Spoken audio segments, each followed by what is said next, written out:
The name of the story, Under the Winter Lights. Chapter 1, The Arrival. Snowflakes swirled through the crisp Vermont air, drifting lazily like tiny feathers shaken from the sky. Naomi Harper gripped the steering wheel of her small sedan as she wound her way up the narrow mountain road, the tires crunching overpacked snow. The scent of cinnamon still clung faintly to her scarf, a remnant from the batch of sticky buns cooling on the passenger seat beside her, a peace offering she wasn't sure would be accepted. The Belmont Inn appeared suddenly through the misty veil of snow, a tall Victorian building with faded green shutters and a wraparound porch sagging just slightly under the weight of ice. Warm light spilled from only a few windows, most of the grand facade lying in shadow, as though the inn itself were reluctant to welcome anyone. Naomi parked near the steps and drew her coat tighter around herself. The air bit at her cheeks, but her heart was pounding from something other than the cold. She had agreed to help manage the Belmont for the holidays. 3 whole weeks of baking, decorating, and charming guests and a feeling at home. The trouble was, the man who owned it didn't seem to believe in home. The door creaked open before she could knock. "Harper." The man in the doorway was tall, broad-shouldered, and frowning as though she'd already done something wrong. His dark hair was a little mussed, his sleeves rolled to the forearms, and his voice carried a low, gravelly tone. "That's me," she said brightly, hoisting her duffel bag onto her shoulder. "Naomi Harper. And you must be—" "Declan Bellmont," he interrupted. "You're late." She blinked. "It's snowing, and I brought you something." She lifted the covered tin holding her cinnamon buns, offering it like a peace treaty. He stared at it, as if unsure whether it might explode. "We have food here." "Not like this, you don't," she replied with a small, stubborn smile. For a long moment, they just looked at each other, her determined warmth against his guarded coolness. Finally, with a sigh that sounded more like surrender than welcome, Declan stepped aside. "Come in before you freeze." The inn's foyer was grand but dim, a sweeping staircase to the left, the scent of pine faint beneath the stronger smell of old wood. She imagined how it could look with twinkling lights, garlands, and a towering Christmas tree. "This way," Declan said, striding toward the reception desk. He moved with the brisk efficiency of someone who had no interest in wasting time. "Your room is upstairs. Breakfast is served at 7 sharp. Try not to be late for that, too." Naomi bit back a laugh. 7 a.m., got it. She followed him, her boots squeaking faintly against the polished floorboards. Before she could say more, a gust of wind rattled the front windows, sending a shiver through the room. Declan glanced at the tin still in her hands and finally muttered, "You can leave those in the kitchen." "Careful," she teased. That almost sounded like an invitation. His lips twitched, just barely, but it was enough for her to decide that somewhere under the frost, Declan Bellmont might still be thawable. Naomi found the kitchen easily enough. It was spacious but unwelcoming, the kind of place meant for function rather than charm.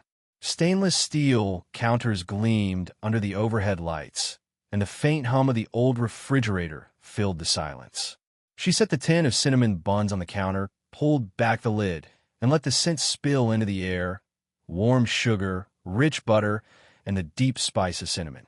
A short woman with curly gray hair and sharp eyes appeared in the doorway, wiping her hands on a flour-dusted apron. "You must be the baker," she said, her tone brisk but not unkind. "That's me," Naomi said with a smile. "Naomi Harper. And you are—" "Martha. Cook here.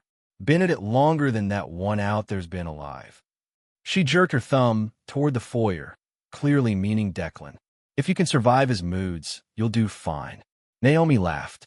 "I've dealt with grumpy customers before. I can handle him." Martha's eyebrows rose. "We'll see about that." The rest of the afternoon passed in a blur of settling into her small but cozy room, unpacking ingredients in the pantry, and learning the quirks of the oven. By early evening, the snow outside had thickened, falling in soft sheets against the tall windows. Declan appeared in the doorway as she was cleaning up. He didn't say a word, just crossed to the counter and picked up one of the buns from the tin. Naomi pretended not to watch as he took a bite. The change was subtle, a softening of his jaw, the faintest flicker of surprise in his eyes. He swallowed, then glanced at her. "It's good." She grinned. "Careful. You'll ruin your reputation." "I didn't say it twice," he replied, but there was no bite in his voice. In fact, there might have been the ghost of a smile before he turned and walked out again. That night, after most of the guests had gone to bed, Naomi lingered in the quiet lobby. The inn creaked and sighed around her, like an old soul settling in for the night. She imagined it filled with laughter and music, with the glow of a Christmas tree in the corner. From the shadows of the hallway, Declan's voice broke the stillness. "You'll find this place isn't what you think," he said, almost like a warning. Naomi looked over her shoulder, meeting his guarded gaze. "Maybe not, but I think it could be more." He didn't answer, but for the second time that day, he didn't walk away right away either. The next morning, Naomi woke early to the pale light of dawn spilling through her window. Outside, the snow was falling in slow, lazy flakes, turning the world into a quiet white dream. She wrapped herself in a sweater, grabbed her scarf, and headed downstairs before the inn had fully woken. The lobby was still dim, the only sound the soft crackle of the fire in the hearth. She stepped outside onto the porch, her boots sinking into the untouched snow on the steps.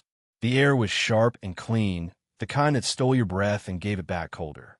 She was halfway down the path when a voice behind her made her turn. "You're up early." Declan stood in the doorway, coat unbuttoned, hair tousled, looking less like a strict innkeeper and more like someone caught between dreams. "I wanted to see the first real snowfall," she said. "It's beautiful." He stepped outside, crunching through the snow until he stood beside her. For a moment, they simply looked out at the landscape. Rolling hills blanketed in white, pine trees bowed under the weight of frost. "Beautiful, maybe," he said at last, "but it makes for hard work." Naomi smiled, brushing snow from the railing. "Some things are worth the work."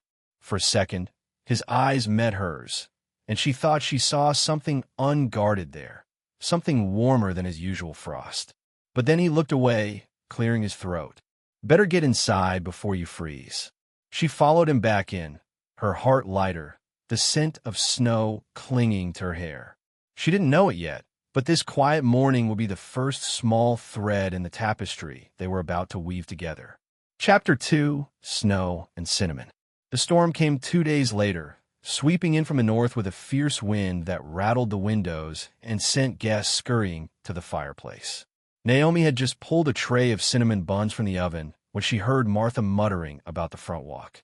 "It's covered already," the cook said, peering out the kitchen window. "Someone needs to clear it before the guests start complaining." Before Naomi could volunteer, Declan appeared, already shrugging into a heavy coat. "I'll take care of it." "2 shovels in the shed," Martha added, looking pointedly at Naomi. Naomi grinned. "Guess I'm drafted." Outside, the snow was thick and powdery, swirling in the wind. Naomi grabbed one of the shovels from the small shed, the handle cold against her gloves. Declan was already working on the steps, methodically scraping away the snow with practice strokes. "You don't have to help," he said without looking at her. "I know," she replied, planting her shovel into the drift. "But I want to." They worked in silence for several minutes, the only sound the rhythmic scrape of metal on stone and the muffled rush of wind. Then Naomi scooped up a small mound of snow, packed it into a ball, and, without warning, threw it at his shoulder. It hit with a soft thud, scattering into flakes. Declan stopped, straightened slowly, and turned to her with a look that was part shock, part disbelief. "Did you just—" She grinned. "What?" "Snow happens." For a moment, she thought he'd just shake his head and go back to work. But instead, he bent down, scooped up a perfect ball of snow, and tossed it back, catching her squarely on the arm. "Oh, it's on," Naomi said, laughing. Within minutes, the walkway was abandoned in favor of a full snowball battle across the yard. Naomi darted behind a drift, narrowly avoiding a well-aimed throw. Declan moved with surprising agility, his usual stiff demeanor replaced by the competitive energy of a kid. "You're going down, Harper," he called. "In your dreams," she shot back.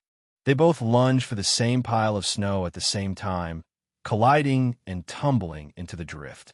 The world went white for a heartbeat, cold and soft all around them. Naomi landed on her back, laughing breathlessly, the snowflakes melting on her cheeks. Declan fell beside her, his laughter low and warm, a sound she hadn't heard before. They lay there, staring up at the pale winter sky, the storm momentarily forgotten. "Snow angels," she suggested.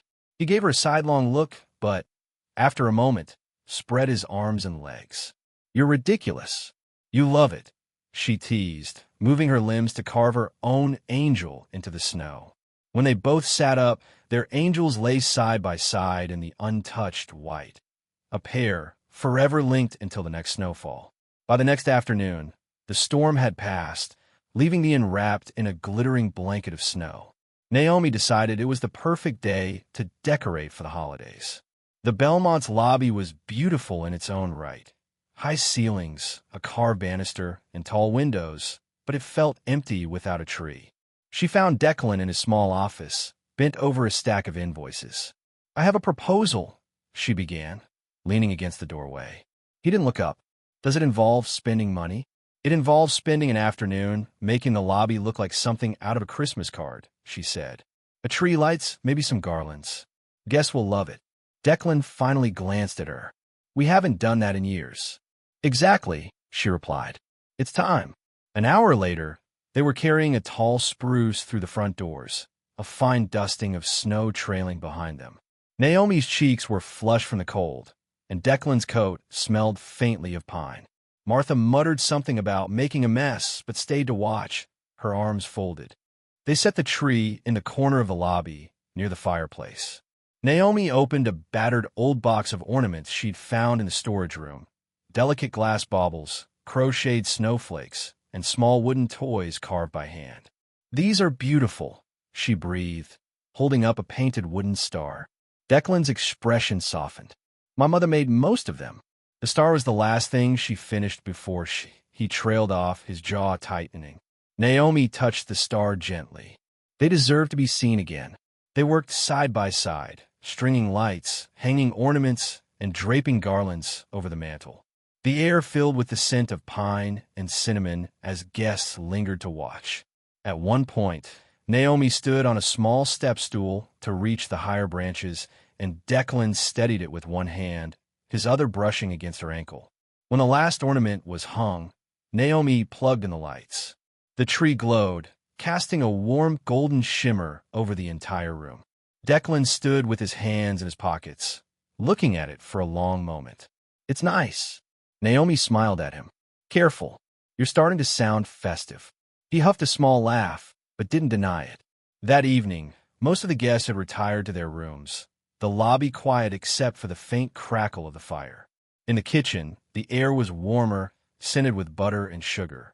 Naomi was rolling out dough on the counter when Declan appeared in the doorway, sleeves rolled up. "Need help?" he asked. She arched an eyebrow. "You? Volunteering for kitchen duty? Don't make me regret it," he said, stepping inside. Naomi handed him a bowl of flour. "Dust the surface. Gently." He followed her instructions with the seriousness of a man signing a contract. She couldn't help but laugh. "You look like you're negotiating a peace treaty with the dough." "I don't bake," he admitted. "Not since—" his voice trailed off. She didn't push. "Then tonight you do." As they worked, the conversation turned lighter. Stories about terrible holiday meals, strange guest requests, and the time Naomi accidentally set a batch of cookies on fire at culinary school. Declan surprised her with dry but clever humor, the kind that made her laugh harder because she didn't expect it. When the first tray of cookies came out of the oven, she broke one in half and handed it to him. He took a bite, his expression unreadable for a moment. "Not bad," he said finally. "High praise," she teased. They baked until nearly midnight, the counters covered in cooling cookies and the sink piled with mixing bowls. At one point, Naomi leaned against the counter, watching him scrape dough from the mixing bowl. Flour dusted his forearms, and there was a streak across his cheek he hadn't noticed. "What?" he asked when he caught her staring. "Nothing," she said, smiling. "Just, you look less grumpy with flour on you." He shook his head, but she saw the corner of his mouth twitch. 2 days before New Year's Eve, the inn was buzzing with guests, skiers returning from the slopes, families gathering for the holidays, and a few business travelers who seemed immune to festive cheer. Naomi was setting out a tray of fresh pastries in the lobby when a tall, sharp-dressed man approached the counter. "These were supposed to be gluten-free," he said, tapping the sign in front of the tray. His tone was sharp enough to draw glances from nearby guests. Naomi kept her smile steady. "Those are regular pastries, sir. The gluten-free options are in the dining room, clearly labeled." "Well, maybe you should keep them together," the man replied. "It's confusing." Before Naomi could answer, Declan appeared from the hallway, his presence like a sudden shift in the air. "Is there a problem here?" The man straightened slightly, just suggesting some improvements. Declan's voice was calm, but there was steel in it. "Ms. Harper runs the kitchen with care and accuracy. If you have dietary needs, they will be met, but I won't have my staff spoken to disrespectfully." The man opened his mouth to respond, then seemed to think better of it. He muttered something about checking the dining room and walked away. Naomi exhaled slowly. "You didn't have to do that." "Yes, I did," Declan said simply. "You're good at what you do. People should treat you that way." She met his eyes, warmth blooming in her chest despite the cool draft from the open door. "Thanks, boss." He almost smiled. "Don't make it weird." Chapter 3. Midnight in the kitchen. The last day of the year dawned clear and bright, the sun turning the snow into a field of glittering diamonds. Guests bustled through the inn, laughter and music spilling from every corner. Naomi spent the day in the kitchen, baking batch after batch of pastries for the New Year's Eve celebration. The scent of cinnamon, vanilla, and chocolate filled the air, wrapping the whole place in warmth. By late evening, the dining hall was alive with chatter. Strings of lights twinkled along the walls, the Christmas tree still glowing in its place by the fire. Declan had surprised her earlier by bringing in a small bouquet of winter roses for the dessert table, for presentation, he'd said, though she caught the flicker of something softer in his eyes. At 11:30, with the last round of champagne flutes being passed out, Naomi ducked into the kitchen to prepare the final tray of cinnamon buns for the midnight toast. She was brushing the tops with a warm glaze when she heard footsteps behind her. "You're hiding," Declan said, leaning against the doorframe. "I'm working," she replied, not looking up. "Someone has to make sure the new year starts with sugar." He stepped closer, the air shifting subtly between them. "You've done more for this place in 3 weeks than I have in years." Naomi glanced up, surprised by the softness in his voice. "I just baked some pastries and put up a tree." "You brought life back here," he said quietly. "Back to me." The clock in the dining room began the final countdown. 10-9. The guests' voices rose with it. Naomi felt her heart pounding as Declan reached out, brushing an errant strand of hair from her cheek. "Happy New Year, Naomi," he murmured, just before the room erupted in cheers. And then he kissed her, warm and certain, tasting faintly of cinnamon and champagne. The noise of the celebration faded into a distant hum, the only thing real the press of his lips and the steady strength of his hands at her waist. When they pulled apart, breathless, he rested his forehead against hers. "Stay," he whispered, "not just for the season. For good." She smiled, her answer already certain. "Only if you promise to keep eating my cinnamon buns." He chuckled, the sound low and happy. "Deal." Epilogue. 3 months later, spring had begun to creep into Vermont, the snow melting into rivulets along the hillsides. The Belmont Inn buzzed with guests, the kitchen always warm with the scent of Naomi's baking. Declan was no longer the man who greeted her with a frown and silence. He still had his quiet moments, but now there was laughter too, shared over morning coffee, stolen in the middle of busy afternoons. On the first warm evening of the year, they sat together on the porch, watching the last patches of snow disappear from the fields. Naomi leaned her head on his shoulder, his arm around her. The inn was alive again, and so were they. End of story. Thank you all for listening, and I hope you enjoyed it.